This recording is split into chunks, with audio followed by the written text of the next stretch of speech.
Exercice. Trouver un développement limité à l'ordre 7 de la fonction sinus au voisinage du point pi sur 2. Alors comment on fait pour sinus au voisinage de pi sur 2? On connaît déjà le développement de sinus et de cosinus au voisinage de 0, mais on ne connaît pas ces fonctions-là au voisinage de pi sur 2. Alors ce qu'on fait déjà, comme la plupart des choses qu'on connaît sont des développements au voisinage de 0, on n'a pas envie de faire un développement au voisinage de pi sur 2. On a envie de faire un développement au voisinage de 0. Et comment passer de pi sur 2 à 0? Alors, ce n'est pas compliqué, c'est toujours la même chose. Je pose x égale pi sur 2 plus y. Si x est proche de pi sur 2, c'est que y est proche de 0. Voilà. Donc c'est comme ça que je commence mon développement limité. Et là, j'essaie de chercher une fonction que je connais, dont je connais le développement limité, qui peut m'aider à trouver ce développement limité. Bon, alors, je constate que sinus pi sur 2 plus y, c'est égal à cosinus y. Et comme y est au voisinage de 0, alors je connais le développement de cosinus de y au voisinage de 0. Donc, je veux un développement jusqu'à l'ordre 7, je l'écris. Donc, c'est 1 moins y2 sur 2 plus y4 sur 24 moins y6 sur 720 plus un petit o de y à la puissance 7, plus quelque chose de négligeable par rapport à y à la puissance 7. Bon, enfin, comme je veux un développement limité jusqu'à l'ordre 7, je dois écrire ici quelque chose en y à la puissance 7. Mais justement, ce terme est nul.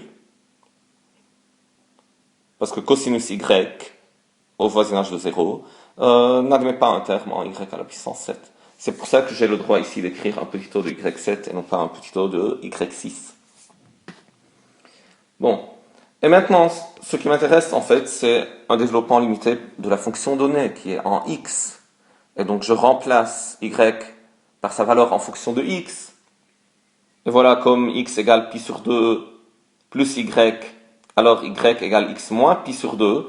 Et à chaque fois que j'ai un y ici, je le remplace par x moins pi sur 2 ici et j'obtiens le développement que je veux. Et donc, une petite remarque pour vos examens. Si vous ne mettez pas ce terme-là et vous écrivez ici une égalité, c'est faux. C'est faux. Parce que sinus x n'est pas un polynôme en x.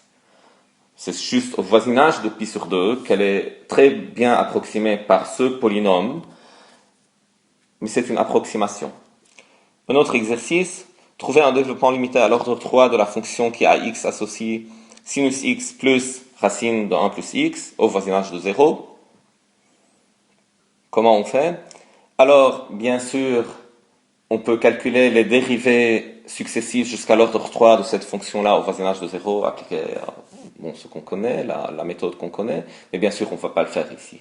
Pourquoi? Parce qu'on connaît déjà le développement de sinus au voisinage de 0, et on connaît le développement de 1 plus x à la puissance 1 demi, qui est racine de 1 plus x au voisinage de 0. On connaît la formule, 1 plus x à la puissance alpha, c'est 1 plus alpha x plus alpha alpha moins 1 x2 sur 2 factoriel, etc. Et voilà, et pour les développements limités, une chose à connaître, on a le droit d'additionner des développements limités. On a le droit de le faire. Et donc, bon, si vous voulez, pourquoi on a le droit de le faire? Parce que la dérivée d'une somme, c'est la somme des dérivées, la dérivée seconde d'une somme, c'est la somme des dérivées secondes, etc. Mais c'est une chose qu'on applique tout le temps, on a le droit de le faire. Alors le développement, j'écris alors le développement de sinus jusqu'à l'ordre 3, c'est ici. C'est x moins x3 sur 3 factoriel plus un petit taux de x3. Et j'écris le développement de racine de 1 plus x jusqu'à l'ordre 3. Pour racine de 1 plus x, il faut se rappeler, c'est de la forme 1 plus x à la puissance alpha. Et alpha ici, c'est égal à 1 demi, 1 sur 2. Donc le développement au voisinage de 0, c'est 1 plus alpha x plus alpha alpha moins 1 x2 sur 2 factoriel plus alpha alpha moins 1 alpha moins 2 x3 sur 3 factoriel. On s'arrête là parce qu'on veut un développement jusqu'à l'ordre 3. Donc terme constant c'est 1, terme en x c'est 3 demi x, parce que 1 plus 1 demi égale 3 demi. Le terme en x2, donc dans le premier j'ai pas un terme en x2 ici, j'ai moins 1 sur 8 x2, et voilà c'est écrit ici. Et puis, pour le terme en x3, j'ai moins 1 sur 6, plus 1 sur 16, ça donne moins 5 sur 48 x3, plus un petit o de x3. Donc plus quelque chose de négligeable par rapport à x3. Bon, d'habitude, petit o de x3, c'est une fonction négligeable par rapport à x3. Je l'appelle petit o de x3 comme une notation. En principe, j'aurais dû écrire ici un petit o de x3. Ça, j'aurais dû donner ici un autre nom, petit o prime de x3. Et là, une autre fonction négligeable, petit o seconde de x3, juste pour dire que ce sont des fonctions différentes. C'est pas la même fonction. Mais par abus de notation, à chaque fois que j'ai une fonction négligeable par rapport à x3, j'ai le droit de l'écrire petit o de x3, même si c'est pas la même fonction.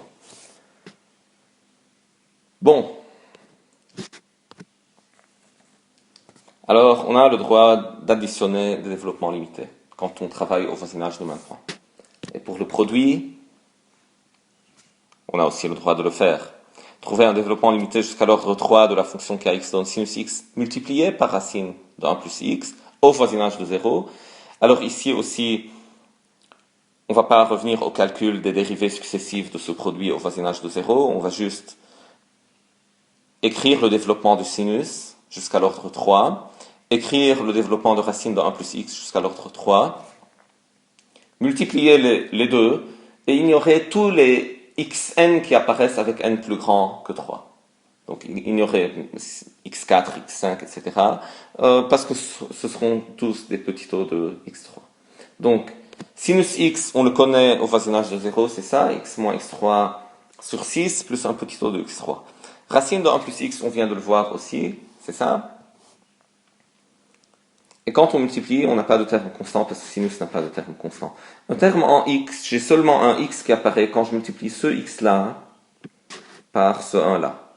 Ça donne x plus. Pour le terme en x2, je multiplie ce x par ce x sur 2. Donc j'aurai un x2 sur 2. Et je constate que c'est la seule paire qui me donne un terme en x2. Qu'est-ce qui me donne un terme en x3?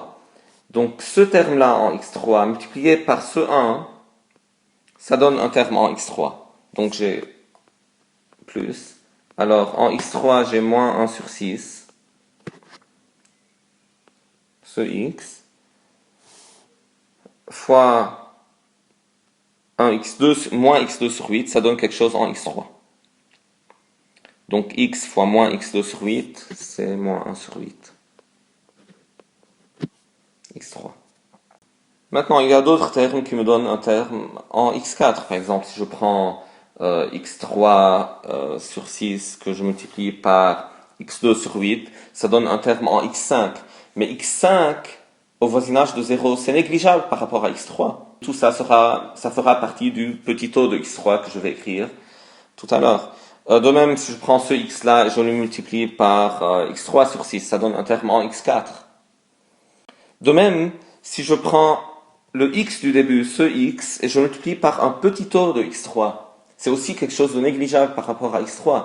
J'ai déjà à la base une fonction négligeable par rapport à x3, et je la multiplie par un x qui est très petit, x au voisinage de 0, très petit.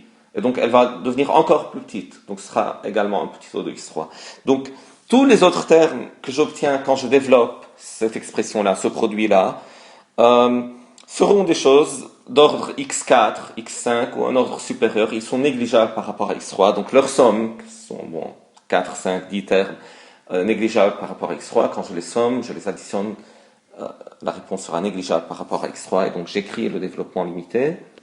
Ce sera ça. Ce sera x plus x2 sur 2 moins 7 sur 24 x3, donc ce qu'on vient d'écrire, plus quelque chose de négligeable par rapport à x3.